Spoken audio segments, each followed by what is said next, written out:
নমস্কার। খবরদার কথা নয়, সলিল চৌধুরীর জন্ম শতবর্ষ চলছে। ত্রিপুরা এর বাইরে থাকবে এটা আমরা ভাবতেও পারি না। কেন?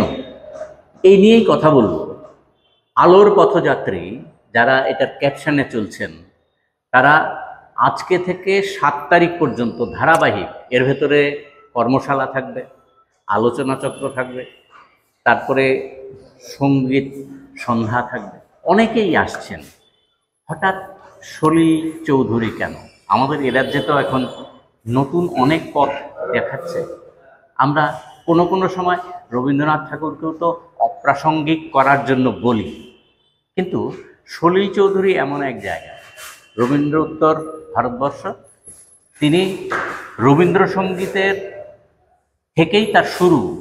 সেই মানুষ ধীরে ধীরে কি করে গণসঙ্গীতে পৌঁছে গেলেন। আমি বলছি না রবীন্দ্রনাথ ঠাকুর তিনি গণসঙ্গীতের বিরোধী ছিলেন, ঘটনায় সেরকম না। তুমি মহারাজ সাধু হলে আজ আমি আজ চোর বটে, যিনি লিখতে পারেন, জমিদার পরিবারের লোক হয়েও, রবীন্দ্রনাথকে সেখানে আমরা নেব না। কিন্তু সলিল চৌধুরী এই আজকের এই শতবর্ষের অনুষ্ঠান শুরু হচ্ছে, এর পরিপ্রেক্ষিতেই আজকে এই সংগঠন কমিটিতে যিনি রয়েছেন, এরা আপনাদের অনেকের পরিচিত। আমরা বিভিন্ন সময় ওনার সহায়তা পাই। ডক্টর সেলিম শাহ, ডক্টর সেলিম শাহর কাছে জানতে চাইব, আলোর পথযাত্রী কি করতে চলেছে আসলে। প্রথমত দেখুন, এটা আগে বলা দরকার যে এই বছর সলিল চৌধুরী তার বিখ্যাত সঙ্গীত স্রষ্টা, সুরকার, নাট্যকার, ছোট গল্পকার এবং চিত্রনাট্যকার, মানে একাধারে, এবং তিনি সিনেমা পরিচালনাও করেছেন। একাধারে এই যে প্রতিভা এবং বিরল প্রতিভা, রবীন্দ্র উত্তর যুগে, নজরুল পরবর্তী সময়ে, সুকান্তের সমকালীন সলিল চৌধুরী, অতএব সলিল এই রবীন্দ্র যুগে সলিল চৌধুরী একটি অন্যতম নাম, এবং এই নামটা বোধহয় রবীন্দ্রোত্তর প্রজন্মে বোধহয় সব থেকে উজ্জ্বল নাম। তার ভাবনা, তার মানব মুক্তি, তার সৃষ্টি, পাশ্চাত্য এবং প্রাচ্যের যে মেলবন্ধন সুরের মধ্যে এক অপূর্ব সৃষ্টি।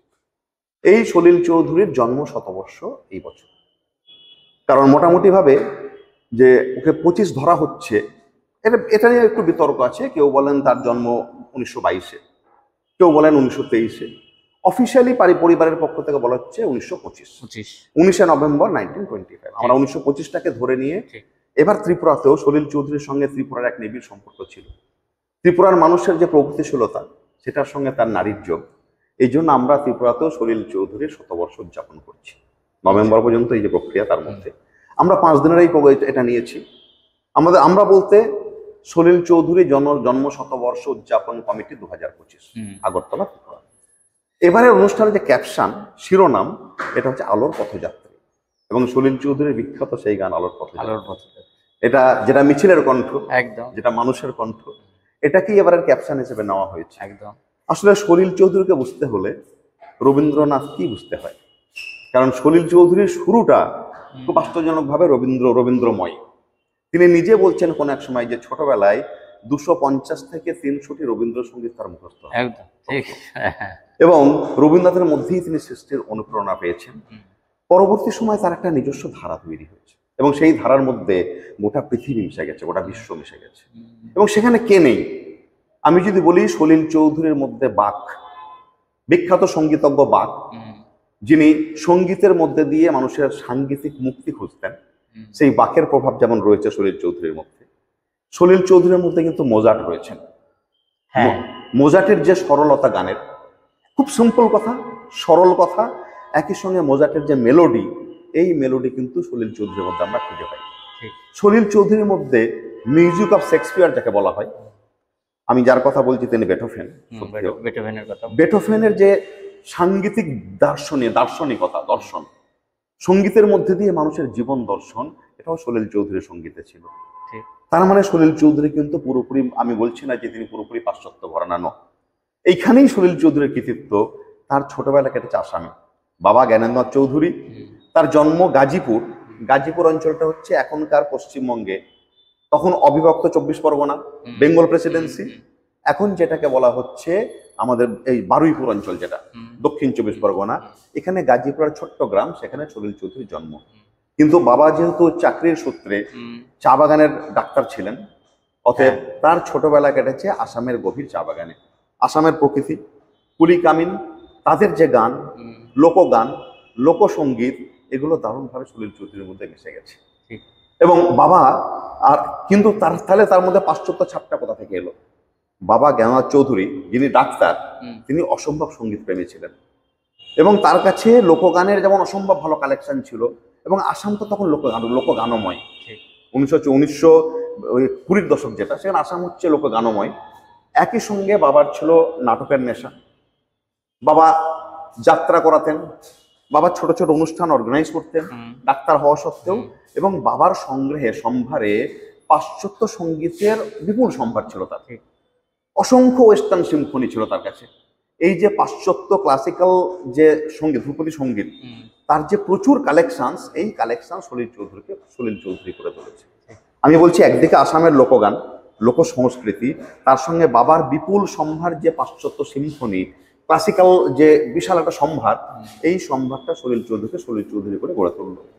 এবং তার গানের প্রশিক্ষণ, সুরকার হওয়ার প্রশিক্ষণ, সেটা খুব ছোটবেলায়।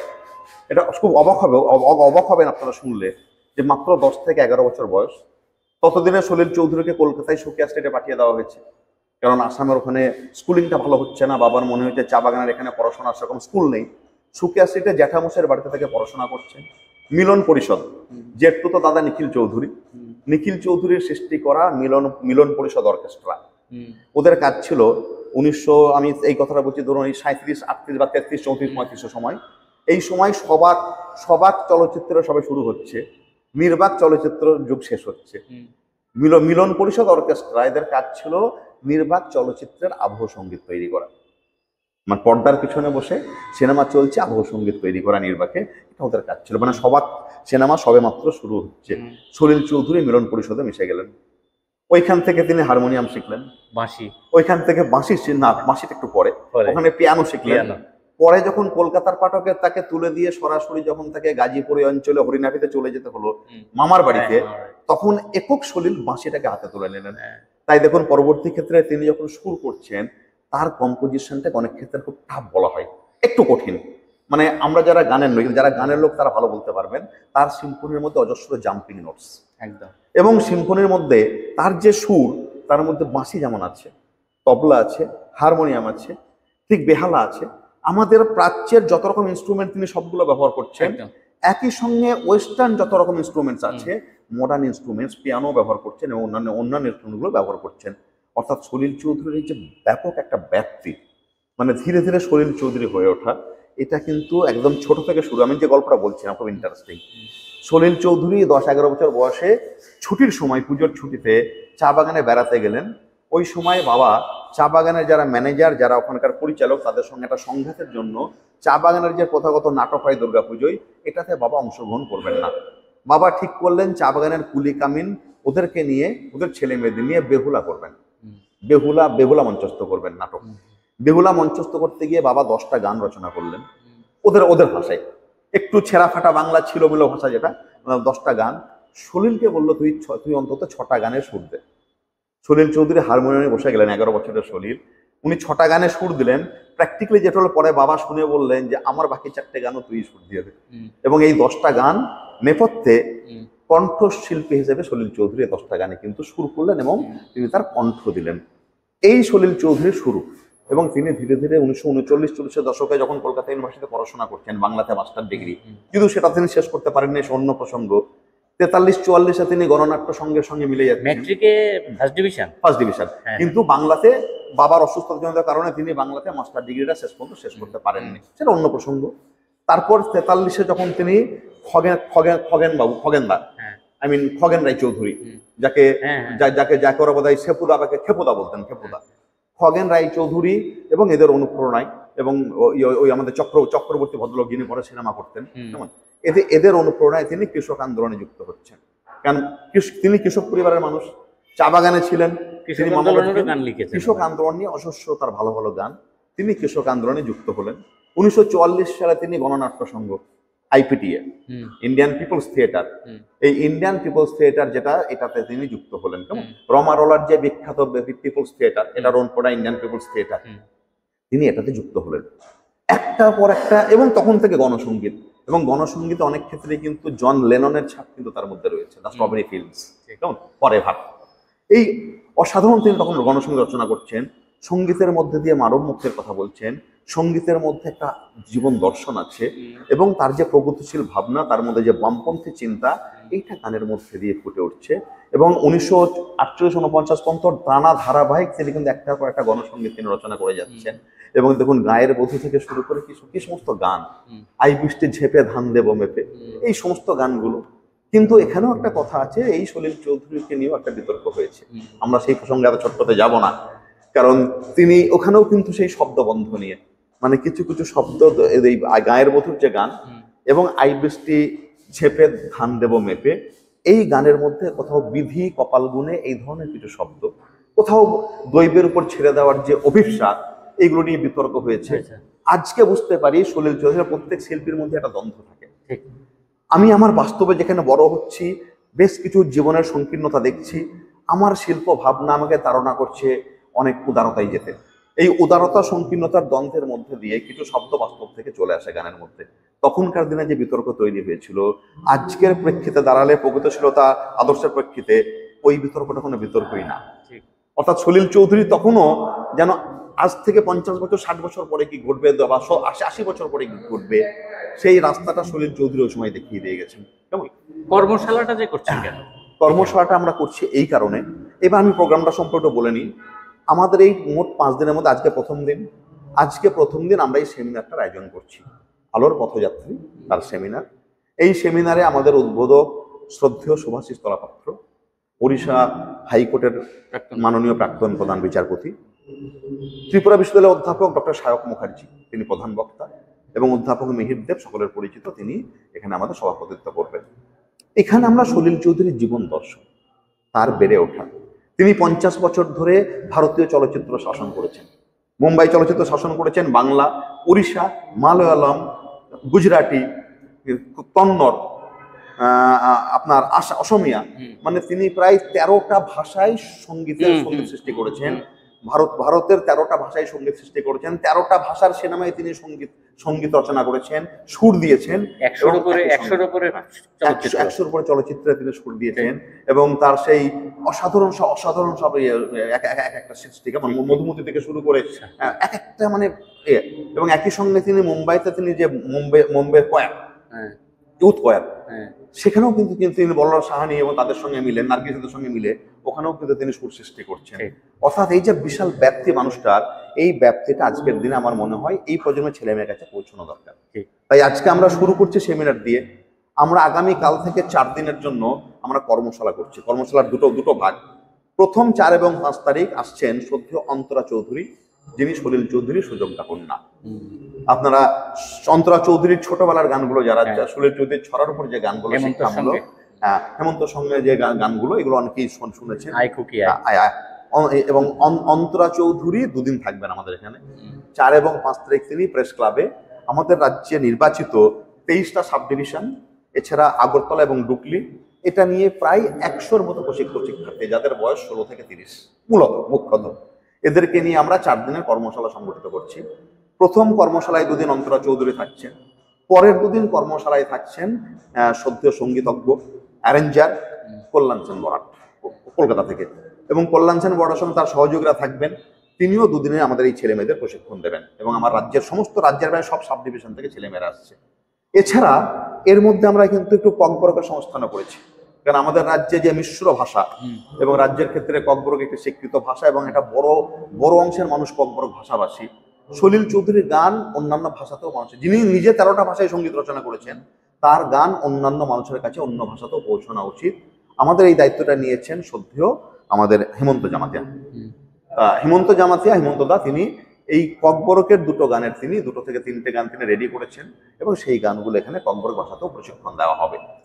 6 তারিখে আপনারা জানেন যে হিরোশিমা নাগাসাকি দিবস, হিরোশিমা দিবস, যুদ্ধবিরোধী দিবস, 6ই আগস্ট। এইটাকে কেন্দ্র করে আমাদের প্রশিক্ষার্থী যারা এখানে থাকবেন প্রশিক্ষণে, আমরা সকলে এবং আপামর যারা শান্তিপ্রিয় মানুষ, আমরা রবীন্দ্র ভবন চত্বর থেকে একটা শোভাযাত্রা শুরু করব। এই শোভাযাত্রা রবীন্দ্র চত্বর হয়ে রাজবাড়ির গেট হয়ে জ্যাকসন গেট, দেন এটা এক কামানচমনি সূর্যকর হয়ে আবার রবীন্দ্র ভবনে আমরা ফিরে আসবো। এবং এখানে সলিল চৌধুরীর গানে গানে, কারণ তার শান্তির গান অজস্র, যুদ্ধবিরোধী গান প্রচুর, সলিল চৌধুরীর গানে গানে আমরা তাকে স্মরণ করবো এবং এই শোভাযাত্রা, যুদ্ধবিরোধী শোভাযাত্রা, এটাকে আমরা অর্গানাইজ করবো মানুষের চেতনার জন্য। এবং 7 তারিখে শেষ যেদিন প্রশিক্ষণ কর্মশালা শেষ হবে, সেই দিন সন্ধ্যাবেলায় একটি সাংস্কৃতিক অনুষ্ঠান কনক্লুডিং। এই সাংস্কৃতিক অনুষ্ঠানে কল্যাণ সেন বরাট এবং তার সহযোগীরা থাকবেন, আমাদের হেমন্ত জামাতিয়া থাকবেন, আসবেন পশ্চিমবঙ্গের শিলচরের মানুষ, পশ্চিমবঙ্গ বর্ধমান বিশ্ববিদ্যালয়ের অধ্যাপক ছিলেন এবং তিনি কলকাতার সাংস্কৃতিক পরিমণ্ডল এবং আমাদের রাজ্য অত্যন্ত সুপরিচিত এবং আমাদের দক্ষিণ পূর্বাঞ্চলে অত্যন্ত সুপরিচিত নাম। তিনি শুভপ্রসাদ নন্দী মজুমদার। তিনি মূলত রবীন্দ্রসঙ্গীত বিশেষজ্ঞ, কিন্তু তিনি সলিলেরও ভক্ত এবং সলিল যেমন রবীন্দ্র ভক্ত, তেমনি রবীন্দ্র আর সলিলের মধ্যে একটা মেলবন্ধন খুঁজে পান শুভপ্রসাদ নন্দী মজুমদার, তিনিও থাকছেন আমাদের 7 তারিখের সাংস্কৃতিক অনুষ্ঠানে। সেই সঙ্গে আমাদের রাজ্যের যারা সলিল চর্চা বা গণনাট্য চর্চা করেন, যারা লোকগান চর্চা করেন, সুকান্ত এবং শঙ্কর্ষণ, প্রীতম এবং এছাড়া মৌরিতা এবং একঝাঁক ইয়াং যারা, তারা থাকবেন। আর আমাদের কর্মশালায় যে 100 ছেলে মেয়ে প্রশিক্ষণ নেবে, তাদেরকে দিয়ে একটা কোরাস করানো হবে, তারাও পারফর্ম করবেন। অর্থাৎ একেবারে সঙ্গীতময়, সলিলময়, আলোর পথময় এটা হতে চলেছে রবীন্দ্র ভবনে 7 তারিখ সন্ধ্যা 6:30 থেকে আমাদের এই সাংস্কৃতিক অনুষ্ঠান। এই সবটাই সলিলের যে আবেদন, সলিলের যে রাবেন্দ্রিকতা এবং সলিলের যে মানব মুক্তির ভাবনা, সলিলের মধ্যে আমরা যেভাবে একটা সমাজ দর্শন খুঁজে পাই, সলিল মানে প্রগতিশীলতা, এবং তিনি অসংখ্য পুরস্কার পেয়েছেন এবং তার চর্চাটা সত্যি সত্যি আজকে হওয়া উচিত বলেই আমরা আগরতলাতে এই চর্চাটা করছি এই 5 দিনের। এটাই আমাদের উদ্যোগের মূল উদ্দেশ্য। অসংখ্য ধন্যবাদ ডক্টর সেলিম শাহকে। সমস্ত বিষয়টাকে অত্যন্ত সংক্ষিপ্তভাবে হলেও আপনাদের সামনে তুলে ধরার চেষ্টা করছেন। আমরাও চেষ্টা করব যে অনুষ্ঠানগুলি হবে তাদের কিছু কিছু আপনাদের সামনে নিয়ে যাওয়ার।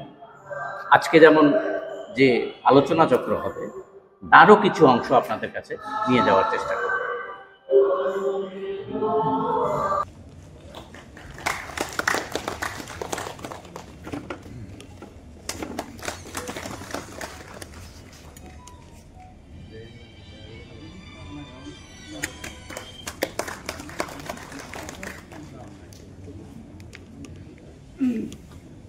এবারে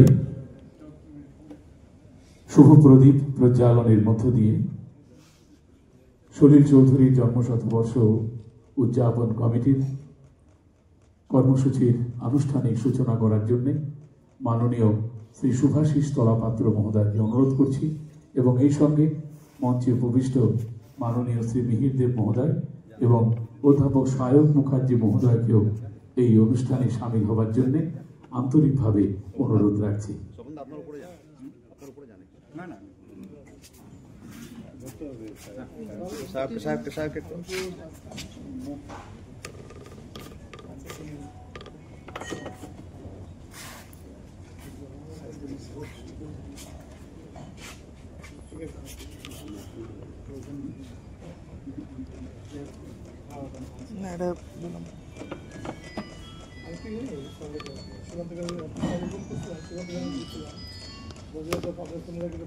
শুভ প্রদীপ প্রজ্বালনের মধ্য দিয়ে মাননীয় শ্রী শুভাশিস তলাপাত্র মহোদয় এবং আমাদের মধ্যে মাননীয় সভা মুখ্য শ্রী মিহির দেব এবং অধ্যাপক সায়ক মুখার্জি মহোদয় উদ্বোধন করছেন।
শতবর্ষে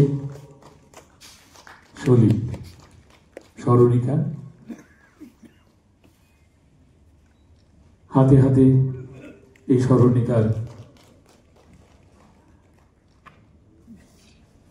উন্মোচন। শতবর্ষে সলিল, আসুন আমরা এই সুন্দর মুহূর্তে একবার অভিনন্দিত করি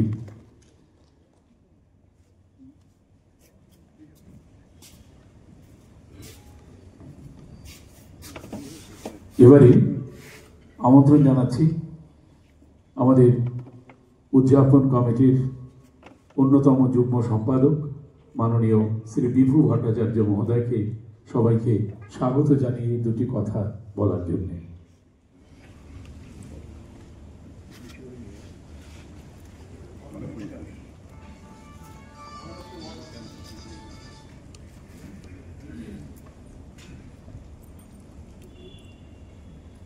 নমস্কার মাননীয় সভাপতি,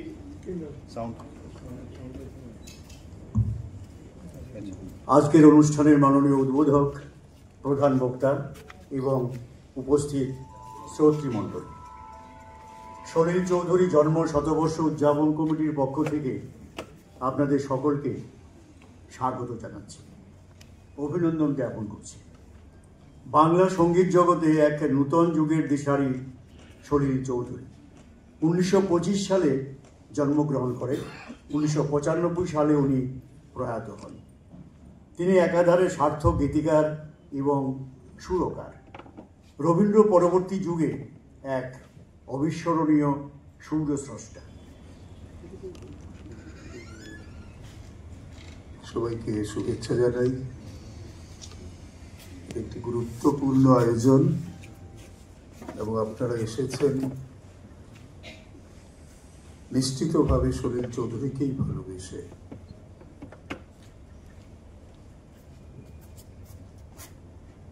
সলিল চৌধুরী এই 19শে নভেম্বর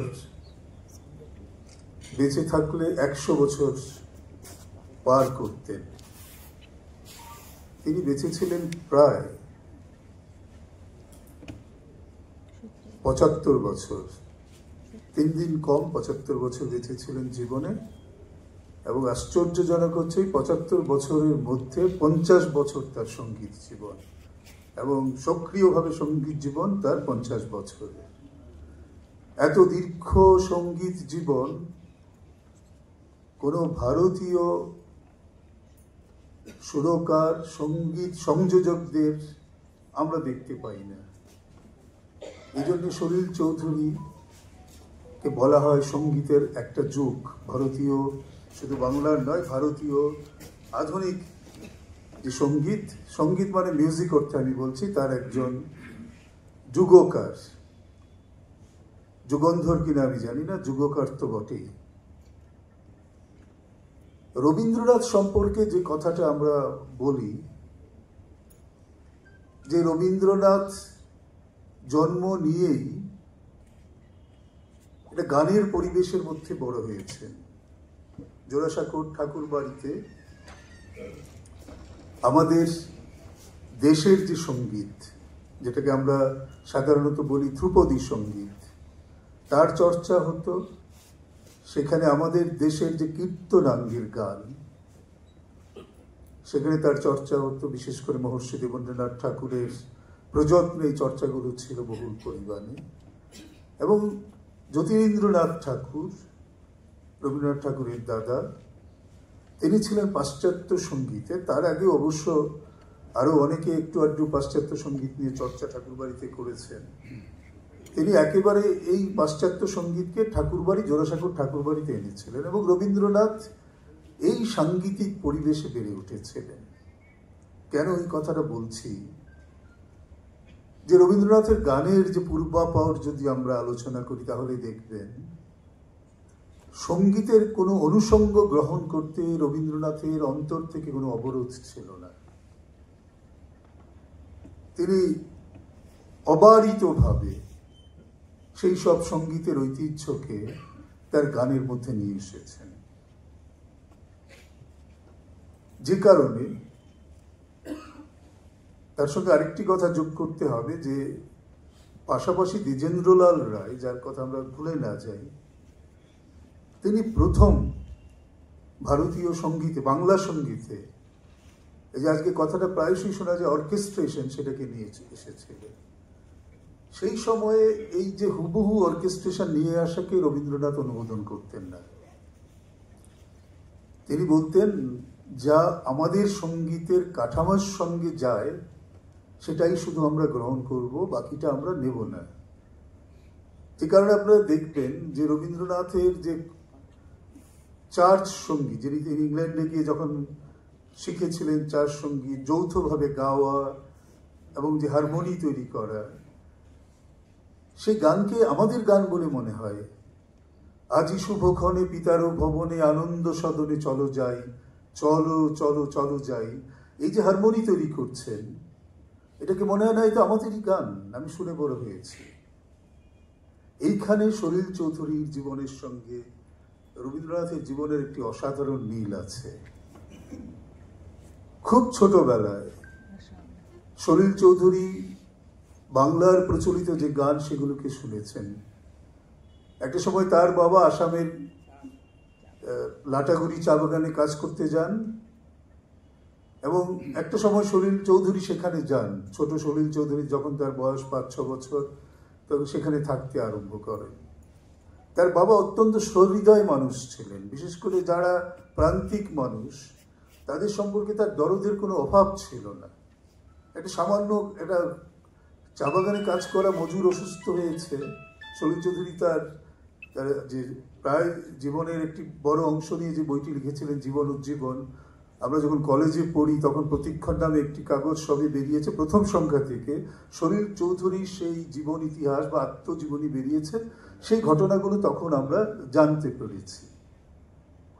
এবং সলিল চৌধুরী লিখছেন তার বাবা শুধু সেখানে, তিনি তার বাবার সঙ্গে প্রথম নিজে প্রয়োগের যাচ্ছেন। তার বাবা ওই চা বাগানের যারা কেরানিদা আছে তাদের একটি সংস্থা ছিল নাটক করার, তারা এই যারা মজদুর ছিলেন তাদের ব্যঙ্গ করতেন এবং তাদের নিতে চাইতেন ওই নাটকের দলে। এই জন্য উনি খেপে গিয়ে শুধু তাদের দিয়ে একটি নাটকের দল তৈরি করেন এবং তিনি বেহুলা নামে একটি নাটক প্রযোজনা করেন। সেই বেহুলা নাটকে 11টি গান ছিল, তার মধ্যে 6টি গান তার বাবা সুর করেছিলেন এবং 5টি গান সলিল চৌধুরী সুর করেছিলেন। বয়স কত তখন? তার 11 বছর বয়স।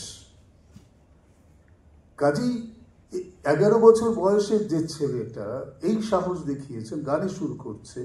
সলিল চৌধুরী খুব ছোটবেলা থেকেই ভালো বাঁশি বাজাতেন, সঙ্গীতের উপর তার একটা অধিকার ছিল, সুর করেছেন। এবং তারপরে যে ঘটনাটা ঘটলো, যেটা সলিল চৌধুরীকে তৈরি করেছেন, তার বাবা ছিলেন যেটাকে আমরা বলি পাশ্চাত্য ধ্রুপদী সংঘদের একজন সাংঘাতিক অনুরাগী মানুষ। শুধু অনুরাগী মানুষ না, যে সাহেব শুভরা সেখানে চা বাগানে ম্যানেজার হিসেবে কাজ করতে আসতেন, তারা সব পাশ্চাত্য ক্লাসিক্যাল বাখ, মসার্ট, বিটোফেন নিয়ে আসতেন এখানে শোনার জন্যে। তারা যখন চলে যেতেন, সলিল চৌধুরীর বাবা জ্ঞানেন্দ্র চৌধুরী সেই রেকর্ডগুলো কালেক্ট করতেন। এবং সলিল চৌধুরী বলছেন, যখন আমরা কলকাতা আসি, বাক্স বাক্স সেই সব লং পেইং রেকর্ড, 78 RPM লেখা, আমরা ছোটবেলায় দেখেছি। সেই রেকর্ড নিয়ে কলকাতায় আসতে গিয়ে আমাদের অনেক ঝামেলা পোহাতে হয়েছে। শুধু রেকর্ড আনা নেওয়ার প্রশ্ন তো না। সলিল চৌধুরী এই চা বাগানে থাকতে থাকতে পড়াশোনার ফাঁকে ফাঁকে সেই পাশ্চাত্য ধ্রুপদী সঙ্গীত তার কানের মধ্যে, তার হৃদয়ে, তার মস্তিষ্কে যা দিয়ে সঙ্গীত রচনা করা হয় সেটা গেঁথে গিয়েছে। সলিল চৌধুরী এক জায়গায় লিখছেন যে পাশ্চাত্য সঙ্গীতকে কোনোদিন আমার অন্য দেশের গান বলে মনে হয়নি, কারণ আমি ছোটবেলায় থেকে এই সঙ্গীতের মধ্যে দিয়ে আস্তে আস্তে বড় হয়েছি। সেটা খুব গুরুত্বপূর্ণ কথা। সেই সলিল চৌধুরী যখন কলকাতায় আসছেন 1943 সাল, উনি এসেছেন 1939 সালে কলকাতায় এসেছেন পড়াশোনা করার জন্য, পড়াশোনা করছেন। 1941 সাল, আপনাদের মনে পড়বে যে রবীন্দ্রনাথের মৃত্যু হয়েছে 22শে শ্রাবণ। সারা কলকাতায় সেদিন পথে বেরিয়ে পড়েছিল। সেই সময়ে কিশোর সলিল চৌধুরী সারাদিন বাড়ি না গিয়ে সেই মিছিলের সঙ্গে থেকেছেন।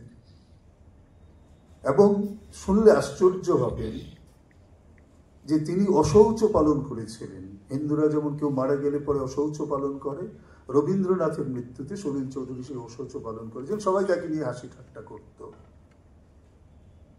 এই জায়গায় এসে সলিল চৌধুরী লিখছে, কেন আমি এরকম করলাম? বলছেন, আমার যখন 16-17 বছর বয়স, সেই সময় আমি 800 রবীন্দ্রসঙ্গীত গাইতে পারতাম। আজকে হিসেব করে দেখা গেছে যে 112 থেকে 120টা রবীন্দ্রনাথের গান বরাবর শিল্পীরা এদিক ওদিক করে গাইছেন। তিনি 800 রবীন্দ্রসঙ্গীত গাইতে পারতেন। তিনি রবীন্দ্রনাথের কবিতা বুঝতে পারতেন, বলতে পারতেন, এবং যে কোনো জায়গায় দাঁড়িয়ে রবীন্দ্রনাথের কবিতা বলতেন। এই যে সলিল চৌধুরী, তার একটা জন্মান্তর ঘটল, সেটাকে সলিল চৌধুরীর জীবনে অত্যন্ত গুরুত্বপূর্ণ ঘটনা। যে তখন দক্ষিণ 24 পরগনা এলাকায়, পশ্চিমবঙ্গের তিনি যে জেলায় তিনি থাকতেন, এখনকার মতে তখন তো একটাই জেলা ছিল, সেখানে সলিল চৌধুরীর সঙ্গে তার মামার বাড়ির সূত্রে, মামার স্বাধীনতা সংগ্রামী বামপন্থী আন্দোলনের সঙ্গে জড়িত, তিনি জড়িয়ে গেলেন ওই এলাকার কৃষকদের আন্দোলনের সঙ্গে। এবং অসাধারণভাবে রাতে পালিয়ে ব্রিটিশ পুলিশকে চোখে ধুলো দিয়ে কৃষকদের সংগঠিত করছে সেই কিশোর। এরকমই একটি কিশোর সেই সময় বেঁচে ছিল, সলিল চৌধুরীর থেকে বয়সে অনেক ছোট, তার নাম সুকান্ত ভট্টাচার্য। এবং এদের আন্দোলন, এদের সঙ্গে একাত্ম হয়ে সলিল চৌধুরী যে গান বাঁধলেন, সে গান হয়ে উঠল সেই সব আন্দোলনের আবেগের একটা উচ্ছ্বাস, যে আবেগ দিয়ে সংগ্রাম আরো তীক্ষ্ণতর হয়। সলিল চৌধুরী নিজে লিখছেন, আমি কোনোদিন বৈঠকখানায় বসে গান করিনি। আমার যা গান, সব গান হচ্ছে প্রান্তরের গান। আমি মাঠে ময়দানে দাঁড়িয়ে এই গান রচনা করেছি। ঠিক তেমনি 1943 সালে যখন বাংলার সেই দুর্ভিক্ষ চলছে, সেই সময়ে সলিল চৌধুরী সামনে দাঁড়িয়ে দেখছেন, শুধু সলিল চৌধুরী না, সেই সময়ে বাংলার সমস্ত বিশিষ্ট সংস্কৃতি কর্মীরা, তারা এই দুর্ভিক্ষের বিরুদ্ধে নিজেদের অবরোধ তৈরি করছেন। তার আগে অবশ্য ফ্যাসিস্ট বিরোধী লেখক সংঘ তৈরি হয়েছে, প্রগতি লেখক শিবির তৈরি হয়েছে, গণনাট্য সংঘ তৈরি হয়েছে। এবং আপনারা জানেন, এই দুর্ভিক্ষের পটভূমিতেই বিজন ভট্টাচার্য লিখেছেন নবান্ন নাটক। সেই নবান্ন নাটকের প্রথম প্রযোজনায় তার যে আবহ সঙ্গীত, সেখানে সলিল চৌধুরী বাঁশি বাজাচ্ছেন। সঙ্গীতের প্রচন্ড পরম্পরার যে ঐতিহ্য, সেটা অত্যন্ত গুরুত্বপূর্ণ। কিন্তু it is not the end of all. এর মানে শেষ জায়গায় আমরা পৌঁছে যাইনি এই কথা বলে, আমাদের আরো অনেক দূর এগিয়ে যেতে হবে। সেই সময় সলিল চৌধুরী দেখাচ্ছেন ওয়েস্টের যে কান্ট্রি মিউজিকগুলো হচ্ছে, প্রতিবাদের গানগুলো যেগুলো হচ্ছে, সেখানে লোকগানের উপর ভিত্তি করে সেই প্রতিবাদ এর সঙ্গীত রচনা করা যাচ্ছে, হচ্ছে। এই ক্ষেত্রে আমি বলি যে আজকে সলিল চৌধুরীর এই যে ঢেউ উঠছে, কারাট উঠছে, যখন প্রশ্ন উঠে যুদ্ধ না শান্তি, আমরা জবাব দিই শান্তি শান্তি, সমস্ত গানগুলোর মধ্যে কোনো ভারতীয় লোকসঙ্গীতের ছাপ নেই। সবকটা এসছে বেটোফেন এবং মোসার্ট থেকে। তার ভিত্তিটা বেটোফেনের মোসার্ট, কারণ বেটোফেনের মোসার্ট থেকে যেটা বাক চলেছে, সেবাস্টিয়ান বাক যেটা শুরু করেছিলেন, মোজার্ট সেটাকে আর একটু দূর নিয়ে গিয়েছেন। এবং মোজার্টের সিম্ফনি আপনারা অনেকেই শুনেছেন, আমি জানি। যেগুলো সিম্ফনির মধ্যে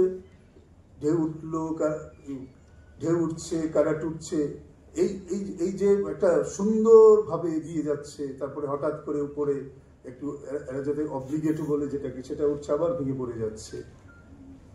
কিন্তু বেটোফেন তো শুধু সুন্দরের কাঠামো তৈরি করতে চাননি, বেটোফেন ছিল প্রতিবাদের শিল্পী। আপনারা জানেন বেটোফেনের, আমি আপনাদের বেটোফেন সম্পর্কে একটা গল্প বলি, যেটা অনেক প্রচলিত গল্প। বেটোফেনের অল্প বয়সে 1843 সালে বেটোফেন একটি কম্পোজিশন তৈরি করেন, যে কম্পোজিশনটা তিনি ডেডিকেট করেছিলেন টু নেপোলিয়ান বলে।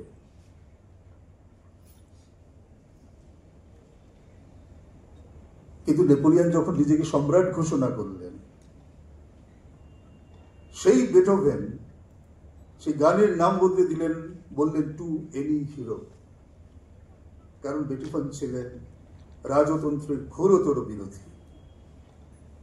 এবং ফিফথ সিম্ফনিকে বলা হয় ফ্রেঞ্চ রেভলিউশনারের মার্চিং সং। যেমন নাইন্থ সিম্ফনিতে রেভলিউশনের আমরা যে আভাসগুলো সেটা পাই। কি হচ্ছে সেখানে? বাক যেটা শুরু করলেন, সেবাস্টিয়ান বাক, তারপরে এলেন মোজার্ট, আরেকটা যুগ, আরেকটু এগিয়ে যাওয়া, সঙ্গীতের দর্শনের শুরু হওয়া। আর বেথোভেন সেই দর্শনকে তীক্ষ্ণ করলেন, যার তুলনা করা চলে সেই সময়ের একজন তরুণ দার্শনিক যার নাম কার্ল মার্কস। তিনি যেমন হেগেল থেকে একটি রেভলিউশনারি ফিলোসফির দিকে গেলেন, ঠিক তেমনি মোজার্ট থেকে বেথোভেন একটা রেভলিউশনারি মিউজিকের দিকে গেলেন। এগুলো সলিল চৌধুরীকে তৈরি করেছে। আমি অনেকেই ঘড়ি দেখতে আরম্ভ করেছেন, আমি ছোট করে দিচ্ছি। সলিল চৌধুরীর অনেক দিক আছে, আমি বিশ্বাস করি যে শায়ক সেগুলোকে গানের দিকগুলোকে তুলবেন। আমি শুধু দুটো দিক বলবো, যেটা আমরা অনেকেই জানি না, যে সলিল চৌধুরীর কবিতা কাকদ্বীপ নিয়ে যে কবিতাটা লেখা হয়েছিল, সেটা পৃথিবীর যে কোনো কবিতার সঙ্গে এক সারিতে দাঁড়াতে পারে। সেই কবিতার একটি অংশ আপনাদেরও মনে থাকবে, সেই সময় সোমনাথ সে বিখ্যাত স্কাল্পচার, ছবি আঁকিয়ে তিনি সব তেভাগার আন্দোলনের মাঠে মাঠে গিয়ে কৃষকদের আন্দোলনের ছবি আঁকছেন। সেই সময়ে এই কবিতাটি লেখা হয়। আমি আমার এইরকম সারা জাগানো, এইরকম উদ্দীপনা জাগানো খুব কম লেখা হয়েছে বাংলা সাহিত্যে। আমি সুকান্তের কবিতাগুলোকে মাথায় রেখে এই কথাগুলো বলছি। সেদিন রাত্রি সারা কাকদ্বীপে হরতাল হয়েছিল, সেদিন আকাশে জল ভরা মেঘ বৃষ্টির বেদনাকে বুকে চেপে ধরে থমকে দাঁড়িয়েছিল।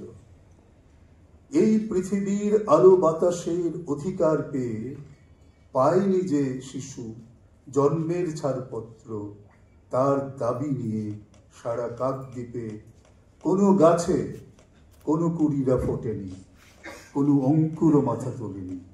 প্রজাপতি যত আরো একদিন গুটি পোকা হয়েছিল, সেদিন রাত্রে সারা কাকদ্বীপে হরতাল হয়েছিল। এই কবিতাটি স্মরণিকা স্থিতিতে সবসময় আমার হাঁটু দুটো বিট্রে করে। আপনারা উপস্থিত আছেন সুধী মণ্ডলী, সবাইকে ধন্যবাদ এবং যথাযোগ্য সম্ভাষণ জানাই। আজ থেকে শুরু করে আগামী কয়েকদিন আমাদের সলিল অবগাহন চলবে। আমরা আরো একবার করে সলিল চৌধুরীর গান শুনব, তার কথা ভাবব, তাকে নিয়ে কথা বলবো, বিনিময় করব আমাদের ভাবনা। কিন্তু কেন? শুধুমাত্র 100 বছর অতিক্রান্ত হলো বলে কি? এই 100 বছর তো অনেক গীতিকার নীরবে অতিক্রম করেছেন। অনেককেই তো আমরা ভুলে গেছি। ক্ষণেকে মনে পড়েছে, কোনো এক মুহূর্তের জন্য আমরা আশ্রয় পেয়েছি, আবার ছেড়ে এসেছি। কিন্তু সলিল চৌধুরী কেমনভাবে থেকে গেছেন আমাদের এতদিনকার যাপনে। কোন ক্ষমতায় সেটা সম্ভব হলো?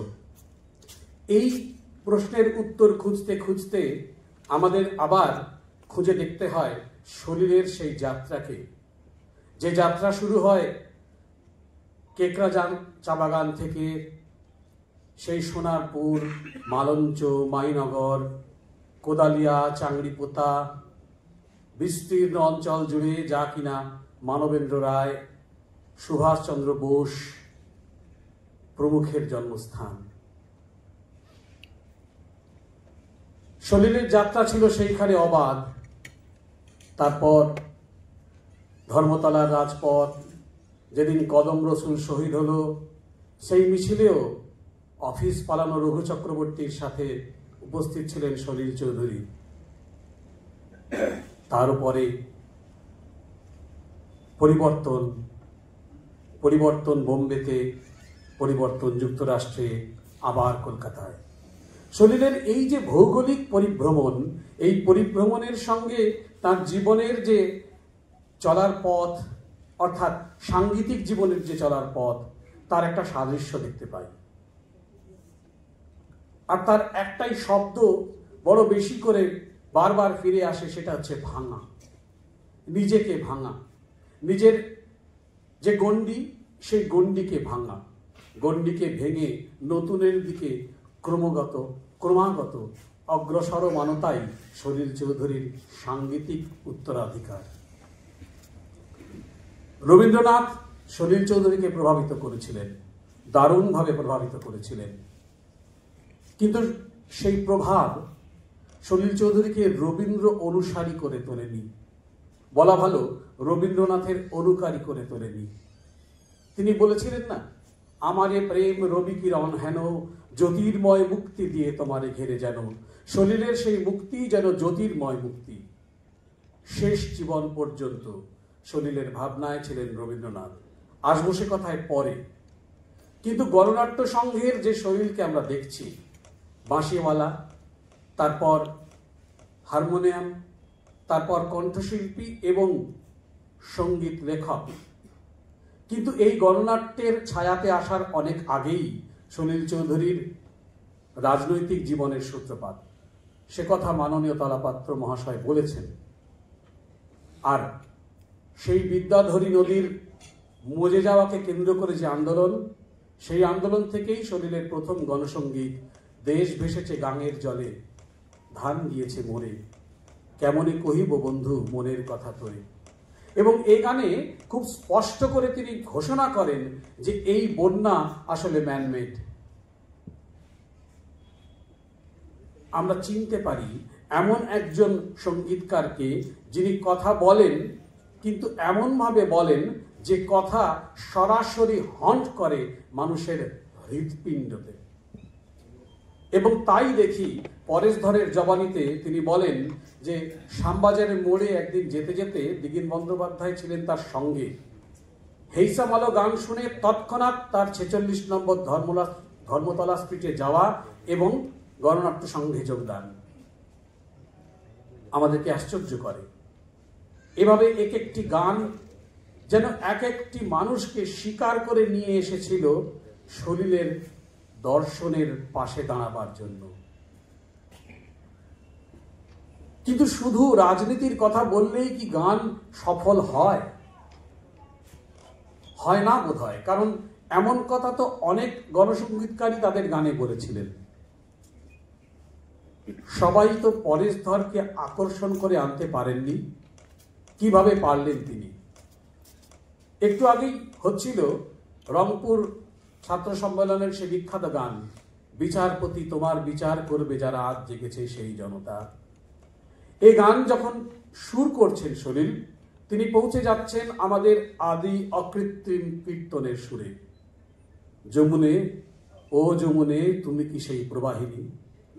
কিন্তু কথায় কথায় কি আশ্চর্য রকম আধুনিক সলিল। তারা ক্ষুদিরামের রক্তবীজে প্রাণ পেয়েছে, তারা জালিওয়ানের রক্ত স্নানে প্রাণ পেয়েছে, তারা ফাঁসির কাঠে জান দিয়ে প্রাণ পেয়েছে, তারা গুলির ঘায়ে কলজে ছেড়ে প্রাণ পেয়েছে। রক্তবীজে, রক্ত স্নানে, গুলির ঘায়ে কলজে ছেড়ে, এই কথার চয়ন সলিলের আগে আপনি পাবেন। সলিলের পরে, অনেক পরে কারো কারো ক্ষেত্রে হয়তো পেতেও পারেন, কিন্তু এমন অমোঘ শব্দ চয়ন খুব একটা দেখা যায় না। সলিল চৌধুরীর গণসঙ্গীত নিয়ে আলোচনা হয়েছে, কিন্তু সেই গণসঙ্গীত সলিলের কাছে এলো কোথা থেকে? না, তিনি ওয়াইসিআই এর মেম্বার ছিলেন না, তিনি নিছক একজন রাজনৈতিক কর্মী হয়ে থাকতে চাননি। তার আন্দোলন শেখা, তার রাজনীতি শেখা ওই দক্ষিণ 24 পরগনার সেই মানুষগুলোর মধ্যে দিয়ে ম্যাথরপল্লীর আন্দোলনে, তারপর তার যাত্রা কমলাপুর, ডুবির ভেড়ি, চন্দনপিড়ি, সমস্ত অঞ্চলে যেখানে মানুষ চোখের জল সেচ দিয়ে ফসল ফলানোর স্বপ্ন দেখে। এহেন সলিল চৌধুরী, যিনি প্রথা মানেন না, যাকে অনুশাসন দিয়ে আবদ্ধ করা যায় না, তাকে যে যান্ত্রিক মার্ক্সবাদের কারবারিরা বুঝতে পারবেন না, তা বোধহয় অপ্রত্যাশিত নয়। তাই বুঝতে পারলেন না তাকে। কিন্তু তখনও যখন সলিল চৌধুরী ছেড়ে চলে যাচ্ছেন গণনাট্য সংঘ, তখনও শান্তি আন্দোলনে বাজছে সলিলেরই গান। যখন প্রশ্ন ওঠে যুদ্ধ কি শান্তি, আমাদের বেছে নিতে হয় না কো ভ্রান্তি, আমরা জবাব দিই শান্তি শান্তি শান্তি। সেই শান্তির কথা, সেই শান্তির বাণী সলিল উচ্চারণ করলেন কলকাতার শান্তি সম্মেলনে। যখন একথা উচ্চারণ হচ্ছে, ঠিক সেই সময় 1951 5ই মে সলিলের জীবনের খুব গুরুত্বপূর্ণ একটা দিন। তার বাবা জ্ঞানেন্দ্রনাথ চৌধুরী চলে গেলেন। সলিলের সামনে বাস্তবটা ধরা দিল খুব কঠোরভাবে। অর্থকষ্ট, এদিকে রাজনৈতিক বিচ্যুতি সলিলকে অশান্ত করে তুলেছিল। তিনি চলে গেলেন বোম্বেতে, কিন্তু নিয়ে গেলেন এক অতুল অভিজ্ঞতার ভাণ্ডার। এবং কি আশ্চর্য, তারপরেই তিনি যে গানগুলোকে বেছে নিলেন সুরারোপের জন্য, সে গান কবি সুকান্তের গান। ওই 5টা গান, যে 5টা গান হেমন্ত মুখোপাধ্যায় রেকর্ড করলেন, এবং পরবর্তীকালে আরও একটি গান, যেটি 6 নম্বর গান, আজ রাত্রে ভেঙে গেল ঘুম, সেই গানটি পরবর্তীকালে দীপঙ্কর চট্টোপাধ্যায় রেকর্ড করেছিলেন। কিন্তু যাই হোক, সলিল চৌধুরীর সুকান্তর সঙ্গে সহমর্মিতার সম্পর্ক, সে নিয়েও অনেক কথা বলা যায়। কিন্তু আপনাদেরকে ভাবতে বলি সেই অভিজ্ঞতার কথা। 1947 এই গানের রচনা। অবাক পৃথিবী, অবাক করলে তুমি, জন্মেই দেখি ক্ষুব্ধ স্বদেশ ভূমি। গান যখন সুরারোপ হচ্ছে, সুকান্ত ভট্টাচার্য তখন যাদবপুরের টিভি হসপিটালে রোগশয্যায়। গান শেষ করে যখন সলিল উপস্থিত হচ্ছেন তার বন্ধুর কাছে সে গান শোনাবেন বলে, তখন তিনি মৃত। এই অভিজ্ঞতা সলিলের সারা জীবনের সঞ্চয় ছিল। কিন্তু বোম্বেতে গিয়েও সলিল চৌধুরী যে কথাগুলো উপস্থিত করলেন, সেখানেও ওই ভাঙার কথা, ভাঙার যে যাত্রা, সেটাকে যেন আরো ব্যাপ্ত, আরো বিস্তৃত আকারে তিনি শুরু করলেন। সমস্ত ভাঙার একটা পূর্ণ রূপ সলিলের সঙ্গীতে, সলিলের সুরে, সলিলের সঙ্গীত আয়োজনে। সঙ্গীত আয়োজনের কথাই একটু বলি। রায়চাঁদ বড়াল প্রিলিউড এবং পঙ্কজ মল্লিক ইন্টারলিউডে ব্যবহার শুরু করলেন ভারতবর্ষে। যারা সলিলের গান শুনেছেন তারা জানেন এই প্রিলিউড আর ইন্টারলিউডকে কোন দক্ষতায়, কোন উচ্চতায় পৌঁছে দিয়েছেন সলিল চৌধুরী। এক একটি গান ধরে উদাহরণ দেওয়া যায়, আমরা সেই উদাহরণের থেকে বিরত থাকি, কারণ কিন্তু এই যে সুরারোপ, এই যে সঙ্গীত আয়োজন, এই সঙ্গীত আয়োজনে যেমন ঐতিহ্যকে ব্যবহার করলেন তিনি, তেমনি নিলেন বিশ্বের অন্য প্রান্তের সাংগীতিক ঐতিহ্যকে। তাতে কোথাও কোনো ছুতমার্গ ছিল না, কারণ তিনি তো জানতেন তিনি বিশ্বপথিক। তিনি তো জানতেন যে বিশ্বের সমস্ত জায়গাতেই আমার ঘর আছে। তিনি যথার্থই ছিলেন বিশ্ব নাগরিক। আর তাই বলেই তার কাছে ধিতাং ধিতাং বলের সুরে ধরা দেয় ক্যারাবিয়ান মিউজিক, লাতিন আমেরিকার সুর, আর সাঁওতাল পরগনার সুর। পাকুড়ের মামার বাড়িতে গিয়ে সে গান তিনি শুনেছিলেন সাঁওতাল মানুষদের কাছে। আমাদের আত্মীকরণ করতে কোনো অসুবিধা হয় না সে গান। আমরা বরং মুগ্ধ হয়ে শুনি যখন ইতনা না মুঝসে তো প্যার বাড়া এই গানে উকি দিয়ে যায় মোৎসার্টের 48th সিম্ফনি, অথবা আমাদের মোহিত করে ওই যে সবুজ বনবিথিকা গানটি, যাতে লুকিয়ে আছে বেথোভেনের 6th সিম্ফনি, কিংবা কষাক পেট্রোল বা রাশিয়ান মার্চিং টিউনের ভঙ্গিতে ধরতি কাহে ফুকারকে শুরু হয়ে সলিলের অনায়াস দক্ষতায় তার অন্তরায় সুর হয়ে যায় একেবারে আমাদের বিজাতীয়। মনে হয় আমাদের সত্তায় জন্ম নেয় সে সুর। রবীন্দ্রনাথ সলিলকে বারবার প্রভাবিত করেন, কিন্তু আগেই বলেছি সে প্রভাব আবদ্ধ করে না। এবং তাই বোধ হয় রবীন্দ্রনাথের কৃষ্ণকলি সলিল চৌধুরীকে মনে করিয়ে দেয় 43-এর দুর্ভিক্ষ পীড়িত বাংলার কথা। ছিন্ন শত আঁচল ঢেকে শীর্ণ খানে, সেই দেহখানি ঢেকে যে ক্লান্ত পায়ে পায়ে বাংলার পথে পথে সেই যে মেয়েটির যাত্রা, সেই যাত্রা সলিলকে এক মুহূর্ত নিস্তার দেয় না। কারণ তিনি বলেন, আমি যে দেখেছি তার ধনুর ঝংকারে মরণ সংকারে, দুইটি জোড়া ভুরুর যে টঙ্কার, যে টঙ্কারে আপনি দেখতে পান ধনুর বাণ, আর আমি তাতে দেখতে পাই মরণ শঙ্কাকে। আমি তার দুইটি কালো চোখে দেখেছি বেদনার দহন ঝলক, যে বেদনা তাকে রিক্ত করেছে, তাকে নিঃস্ব করেছে, তাকে নামিয়েছে রাজপথে। শরীরকে অস্থির করে তোলে, শরীরকে শান্তি দেয় না, তাই তিনি ছুটে চলেন। তবু যখন তিনি বলেন,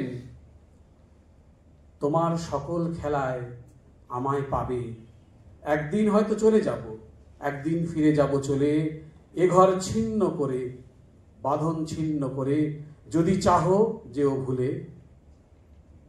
আমাদের মনে পড়ে যায় রবীন্দ্রনাথের সেই আরতি, তখন কে বলে গো সেই প্রভাতে নেই আমি, সকল খেলায় করবে খেলা এই আমি। তবু প্রকাশভঙ্গিতে কি আশ্চর্য নতুন সলিলের এ গান। কিন্তু অনুসন্ধিৎস সলিল যে গান বাজারের প্রয়োজনে লেখেন, সে গানেও কি তিনি একেবারেই ভুলে থাকতে পারেন তার আদর্শকে, তার জীবনকে? না, বোধ হয়। আর সেই কারণেই তিনি যখন সিনেমার গান করেন, মনে পড়ে একদিন রাত্রে ছবির গানটি, কলজের পরিবর্তে টাকা চলে কি? চলে না, কিন্তু দুটোর একই দাম আজ এই পণ্যায়িত সমাজে। কি অদ্ভুত ব্যঙ্গে সলিল চৌধুরী উপস্থিত করেন সে কথা। আমাদের বিস্মিত করে নারীর প্রসঙ্গে সলিলের অভিমত। নারীকে নিয়ে কথা তো অনেক হয়েছে, নারীকে নিয়ে কি কম গান রচিত হয়েছে বাংলায়? শুধু বাংলায় কেন, অন্যান্য ভাষাতেও। কিন্তু নারীকে নারীর ভাষায় প্রতিস্থাপিত করতে পেরেছেন কজন? সলিল চৌধুরীকে মনে পড়ে বারবার এক্ষেত্রেও। আমরা শুনেছি এই গান, পৃথিবী আমারে চায়, রেখো না বেঁধে আমায়, খুলে দাও প্রিয়া, খুলে দাও বাহুডোর।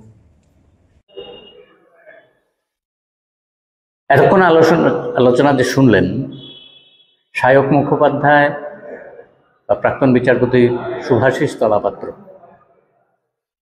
সলিল চৌধুরীকে আমাদের সামনে যেন জ্যান্ত করে তুললেন। শতবর্ষের আঙিনায় সলিল চৌধুরী যেন আজও আমাদের সামনে বারবার প্রাসঙ্গিক হয়ে উঠছেন। সূর্য সেনের বিচারের সময় তার বক্তব্য, বিচারপতি তোমার বিচার করবে যারা, আজ জেগেছে এই জনতা। মনে পড়ে একই কথা সেই স্বাধীনতা সংগ্রামীদের বিরুদ্ধে যখন বিভিন্ন বিচার সভা হচ্ছে, তখনও এই কথাই বারবার উচ্চারিত হয়েছে। কৃষক আন্দোলনের জন্য তার রচনা হেই সামালো হেই সামালো আজও সমানে সমাদৃত।